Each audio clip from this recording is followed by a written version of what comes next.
Jeho strela končí v našej bránke, bol tam teč, prehrávame 0-1. Fíni využívajú presilovku a potvrdzujú pozíciu najlepšieho tímu, čo sa týka počet. Jurčo atakoval Fínov, ale tí zostávajú pri puku. Bokka. Salinen nastrelil Pilstrémovi, ktorý zvyšuje na 2-0. Jednoduchá, ale účinná akcia. Využitá Pilstrémová kozmická rýchlosť. Budú hrať presilovku.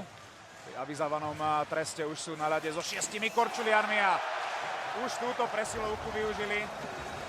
Virtanenová strela skončila za Julom Udáčkom. Prehrávame 0-3. A Barkova a Lajneho. A pozrite sa na tú krásnu kolmicu a Jussi Jokinen ukázal, prečo patrí k najlepším hráčom samostatných nájazdov. Keď je tá obrana rozostúpená medzi krajného braniaceho hráča a druhého správa si takto niekto nabehne a tá kolma preniková prihrávka je potom smrteľná.